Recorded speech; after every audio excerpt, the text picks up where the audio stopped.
Bonjour et bienvenue aux tendances des prix pour le mois de juillet.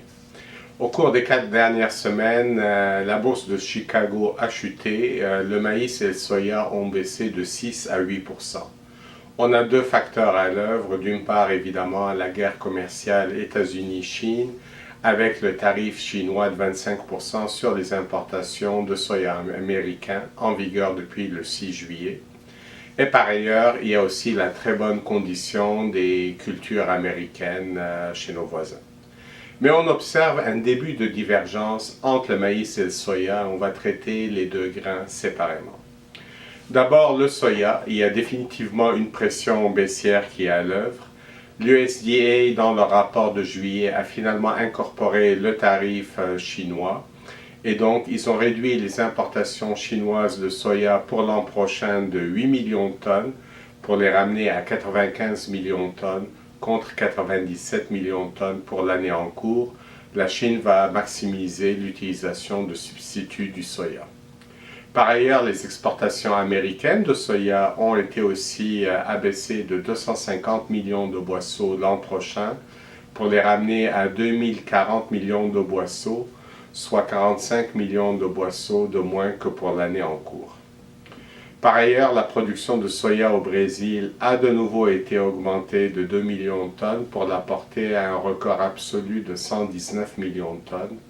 Par contre, rappelez-vous que la production en Argentine a été fortement réduite par la sécheresse pour s'établir à 37 millions de tonnes, soit 18 millions de tonnes de moins qu'en 2017. Finalement, le réal brésilien, la monnaie du pays, continue de fléchir, ce qui rend la fève brésilienne plus compétitive sur le marché mondial.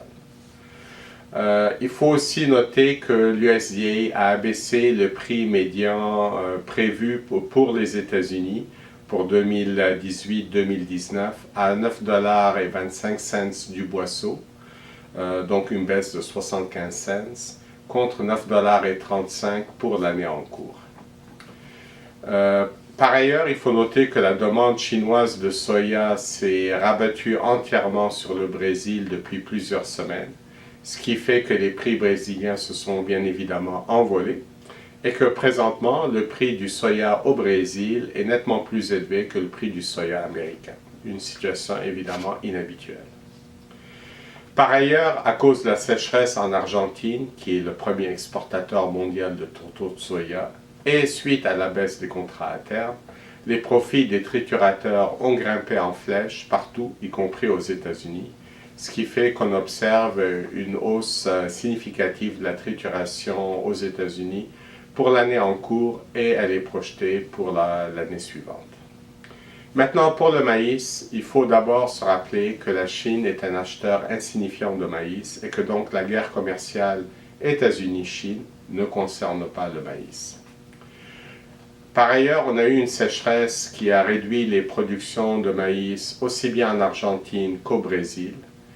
Or, ce sont deux gros exportateurs, ce qui fait que, évidemment, ce sont les États-Unis qui prennent le relais avec une hausse des exportations américaines. La production américaine de maïs est projetée à 14,23 milliards de boisseaux cette année, donc une légère baisse de 2,6% par rapport à 2017. Par contre, le USDA n'a pas encore augmenté le rendement malgré la bonne condition des récoltes, ce qui pourrait avoir lieu dans les prochains mois. Mais il faut aussi noter que leur estimation des exportations américaines de maïs est encore très conservatrice et que donc celle-ci pourrait aussi être augmentée. Par conséquent, d'une manière ou d'une autre, c'est clair que les stocks américains de maïs vont baisser.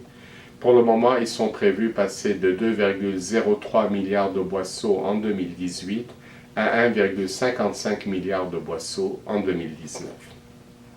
Et de plus, on note une forte baisse des stocks mondiaux pour 2018-2019 due à des fortes réductions aussi bien aux États-Unis qu'en Chine. Finalement, les bases locales du maïs au Québec se sont nettement raffermies au cours des dernières semaines et cette tendance semble vouloir se poursuivre. Alors maintenant, le scénario des prix a changé. Pour le soya, il est neutre à baissier à court terme, mais aussi à moyen terme. Et pour le maïs, on parle d'un scénario neutre à haussier. Donc notre perspective des prix est plus pessimiste pour le soya à court terme, mais ensuite positive, et on est définitivement plus optimiste pour le maïs. À moins d'un problème météo de dernière minute, les Américains vont avoir des récoltes abondantes et cela est déjà pris en compte par le marché. D'ailleurs, le rendement du maïs est pas mal fait aux États-Unis vu que la phase de la pollinisation est déjà atteinte dans la plupart des États.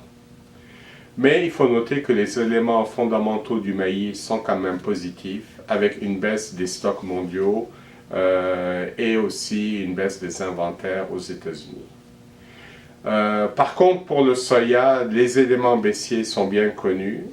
Par contre, cette tendance, elle, baissière, va continuer et se renverser le jour où la bourse de Chicago va finalement réaliser que les Chinois n'auront pas d'autre choix que d'acheter du soya américain à l'automne, et lorsque aussi les Américains vont réaliser que tout le reste de la demande mondiale de soya s'est rabattu chez eux à cause de la différence des prix avec le Brésil. Et finalement, au Québec, eh bien, de nombreux navires de soya ont été vendus pour chargement en octobre-novembre, et les négociants n'auraient couvert qu'une partie de leurs besoins, et donc ils devront évidemment se rabattre sur le marché local pour couvrir leurs besoins, ce qui sera positif pour les bases locales du soya. Voici ce qui conclut nos tendances des prix pour le mois de juillet. Au plaisir de vous retrouver le mois prochain.